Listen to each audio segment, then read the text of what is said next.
नमस्कार शेतकरी मित्रांनो, आज आपण पाहणार आहोत की कापसाला तिसरा डोस किंवा शेवटचा डोस आपण कोणता दिला पाहिजे याची आपण माहिती पाहणार आहोत।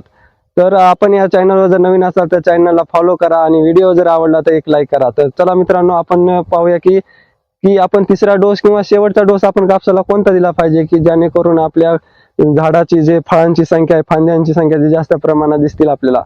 तर आपण पाहणार आहोत की 8-21-21 हे जे महाजन जे कंपनीचं आहे, तर त्याच्यामध्ये जे 7 मुख्य जे घटक आहेत, 7 घटक आहेत। त्याच्यामध्ये नंबर 1 आहे मित्रांनो मुख्य, आणि दुसरा आहे दुय्यम, आणि तिसरा आहे सूक्ष्म अन्नद्रव्य।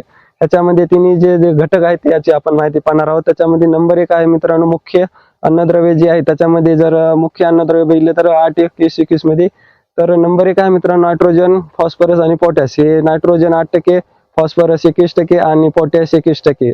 त्याच्यानंतर दुय्यम म्हणजे अन्नद्रव्य आहे, त्याच्यामध्ये झिंक, आपलं सल्फर आणि मॅग्नेशियम हे घटक आहेत। त्याच्यामध्ये सल्फर हे 2% आणि मॅग्नेशियम हे 1.2% आहे।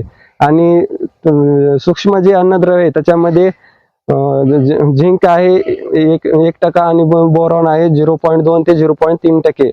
तर त्या सर्व घटकांना, तिन्ही प्रकारचे जे घटक आहेत त्याने आपल्या झाडांचे जे प्रकाश संश्लेषण आहे, जे व्यवस्थित होते हे मायक्रोन्यूट्रिएंटचे जे घटक आहेत, त्याच्यामुळे जे सूक्ष्म अन्नद्रव्य आहे त्याने आपले झाडांचे जे प्रकाश संश्लेषण आहे जे व्यवस्थित होतं आणि अन्न हे तयार करून पूर्ण बोंडाला किंवा फळफांद्या व्यवस्थित त्यानं निघतात आणि माल हा भरपूर लागतो। तर हा व्हिडिओ जर मित्रांनो तुम्हाला आवडला असेल तर नक्की फॉलो करा चॅनलला आणि एक लाईक करा। धन्यवाद।